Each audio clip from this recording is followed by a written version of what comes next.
it's okay if you feel spiritually numb for seasons. Because I struggle with Christians labeling things as demonic when it's a season. Like, even if I don't have people applauding me, I still follow Jesus. That's what valleys do to you. Having that mountaintop Christianity is only there to inspire you to live your life in the valley. Some of you guys are not spiritually numb or spiritually apathetic. You just need to go to freaking sleep. Hey guys, welcome to my YouTube channel. This is an extension of my Instagram, but this is different. This is going to be uncut, unedited, raw topics that a lot of you guys are going to give me these topics, and I'm just going to go over them for 10 minutes. Just going to be honest with you guys, one big thing that I struggle with is insecurity in speaking.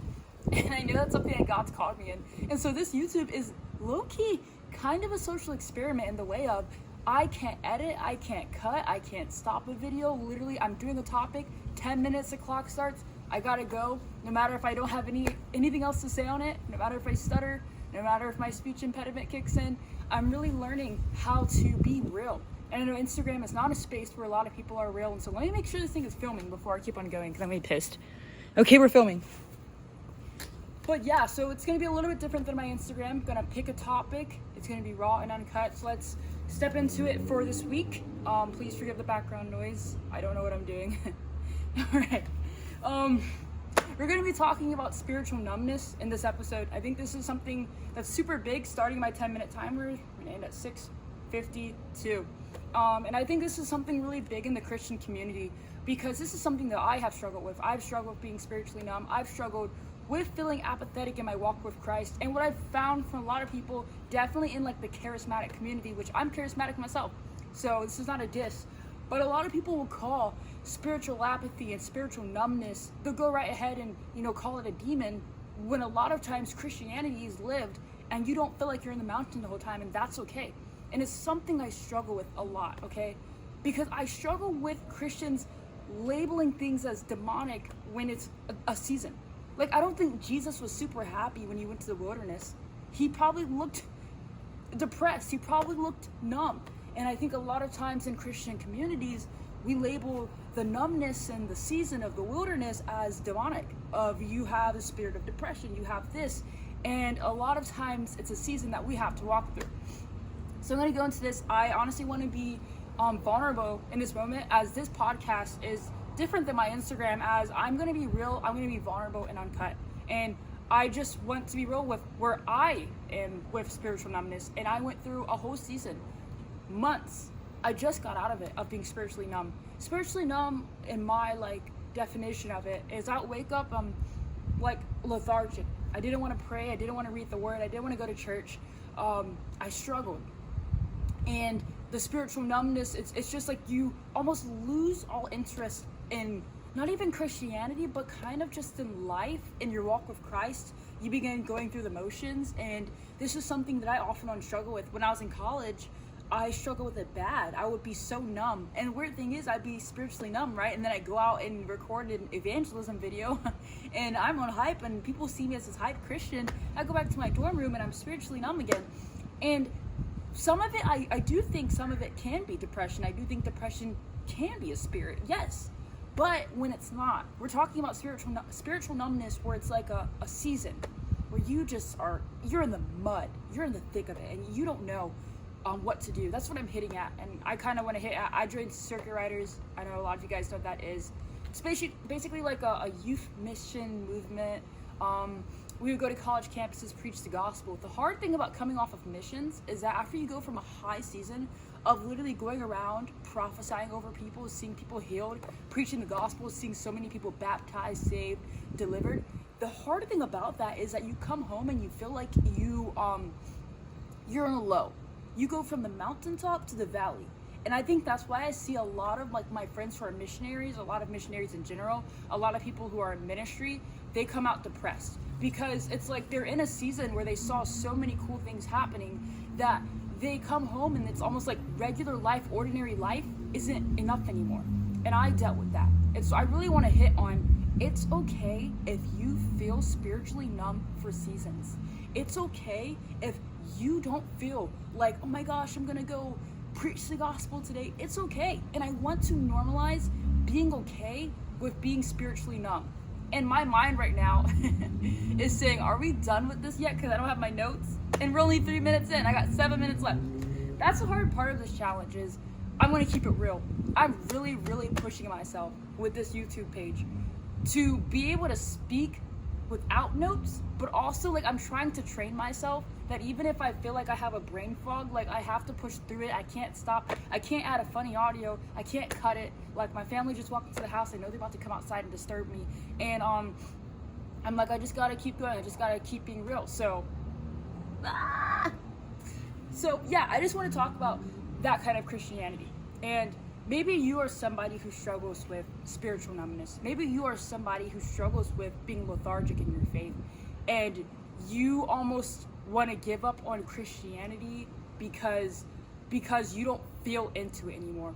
And honestly, like I see so many stories in the Bible of Christians, Paul, flogged, beaten, stoned, Elijah. That boy literally asked to die. Being chased, was asked to die because he was at his wit's end. He was at the end of himself. And so I want to encourage you, like if you feel like you are struggling with spiritual numbness and you're like, I'm just at the end of myself, I'm at the end of my faith. A lot of times it's just feelings. Okay, I'm thinking about the story. I should have brought my Bible outside of me. I'm doing that in the next video. I'm not going in the house. But I'm thinking about the story where Elijah was so depressed and then God said, get up and eat. He literally ate, he slept, he was okay. A lot of times our spiritual numbness is not based in the fact of a demon, but it's based in the fact of personal discipline that we've neglected. For example, there's seasons where I'm eating sugar all the time. I'm going to bed at 3 a.m. and then I wake up and I'm so groggy, and all of a sudden I blame it on spiritual. We also have to realize that everything isn't spiritual. Some things are physical, some things are us, some things are disciplines that we have to implement. It's because I literally stayed up, ate Twizzlers, watched a movie, waking up at like 11 a.m. My body is tired. Sometimes it isn't spiritual apathy. Sometimes it isn't spiritual numbness. Sometimes you have to take care of your body. You have to drink water. You have to go to the gym. You have to forgive that person because forgiveness adds a weight to your physical body where it is spiritual. It comes to a point where it's spiritual. And so a lot of times when we are deducting and thinking about spiritual numbness, we have to think about, okay, is this even spiritual to begin with, or is it physical? Am I neglecting my body? Am I neglecting disciplines? This is something that I found out in my life. Okay, in my season of life right now, it's not super pretty right now. Y'all might see me on Instagram and be like, oh my gosh, like I see so many people like I want to be you. Bro, I literally wake up, I go to work, I work on my testing certification. I have to pass to do strength and conditioning. I work on my clothing brand. I come and work on posts. I'm working all freaking day. I go to work, I come back, I work. I'm in a season that I don't necessarily enjoy. And in this season, it's so easy to fall into spiritual numbness. Why? Because I'm hurrying and hustling. And when you don't give your soul margin to rest, your soul becomes apathetic. This is something I've realized. This is a plug. If you guys have not read The Ruthless Elimination of Hurry, read that, John, because it has changed my life to the point of I'm on my 3rd read right now, and it feels like I'm on my 1st read. Because I found out that a lot of the spiritual numbness, a lot of the spiritual apathy in my life, it's based on I have not given myself margin to rest. Like I'm working all day, okay, I go to work, I come back home from work, I take a quick nap, and then I get back to work in my personal life. When am I spending time to rest and get with God? This is a word for somebody. Some of you guys are not spiritually numb or spiritually apathetic. You just need to go to freaking sleep. You just need to have a schedule. You need to have a system and set up a system where you have margin in your life to enjoy your family. You have margin in your life to enjoy friendships. I'm telling you, a lot of you young grinders out there who are like me, who you work a 9 to 5 or whatever, and you go home and you work on your own stuff because you know you're about to go somewhere in this world and you don't want to just be stuck in a 9 to 5. I get that. But you have to create margin to have friendships, to have companions, to not isolate. Like there has to be a time where you work, and there has to be a time where you are okay with not working and you actually invest in your mental health. And I think that's what's hard with our generation, because we are a grinding generation. We love to grind. We love to the next this, the big hustle culture, hurry sick generation. And the hard part about that is that we don't give our souls time to rest. And so yeah, spiritual numbness, mountaintop Christianity. I'm so done with mountaintop Christianity. And I'm thinking of the story when Jesus was on the mountain with Peter and then the Mount of Transfiguration. We all know that story where, you know, the light shone on that mountain, and that was a moment of Peter literally asked, hey, can I pitch a tent here? Because he wanted to stay on the mountain. It's so easy when we have these mountaintops in our life that we want to stay on them. But it's like, no, you have to go down to the valley. And you know what happened when they got off of that mountain? They had to go down to the valley, and the next thing they did was cast out demons.